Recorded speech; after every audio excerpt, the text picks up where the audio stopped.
Donc dans cette vidéo, nous travaillons avec grand X qui suit la loi géométrique de paramètres P, K et L qui sont deux antinaturels non nuls. Et on veut prouver que si grand X suit la loi géométrique de paramètres P, alors P de X strictement plus grand que K plus L, sachant que X est strictement plus grand que K, cette probabilité est égale à la probabilité que X soit strictement plus grand que L.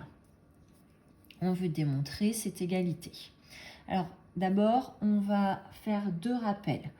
On a vu en classe que quand X suit la loi géométrique de paramètres P, quand on veut calculer P de X strictement plus grand que L, on faisait 1 moins P exposant L. Et deuxième chose qu'on a vu en classe, ici on me demande de calculer une probabilité conditionnelle. Donc je vais rappeler la formule de la probabilité conditionnelle.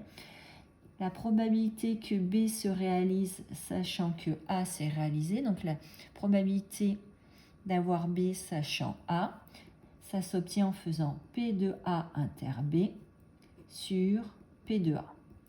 Donc ici, pour calculer P de X strictement plus grand que K plus L, sachant que X est strictement plus grand que K, je vais, pour calculer cette probabilité, dire que c'est égal à la probabilité que X soit strictement plus grand que K inter X strictement plus grand que K plus L sur P de X strictement plus grand que K.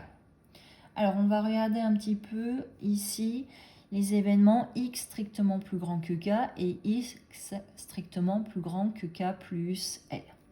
Donc si on représente, on dessine une droite graduée.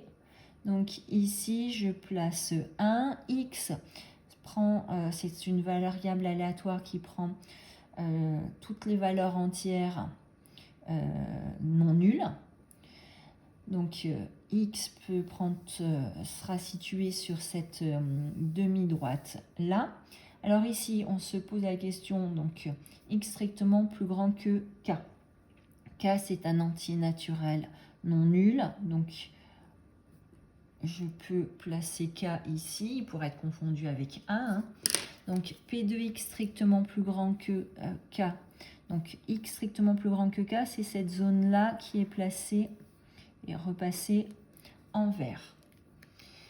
X strictement plus grand que K plus 1, K plus L. Comme L est un entier naturel, K plus L non nul, K plus L va être ici.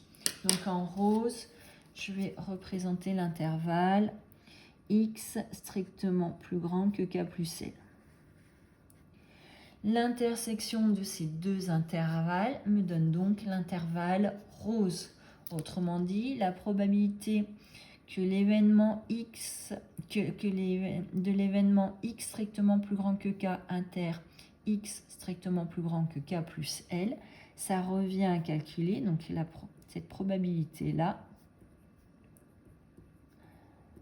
ça revient à calculer la probabilité que X soit strictement plus grand que K plus L. Hein, puisque le vert inter le rose, ça me donne le rose.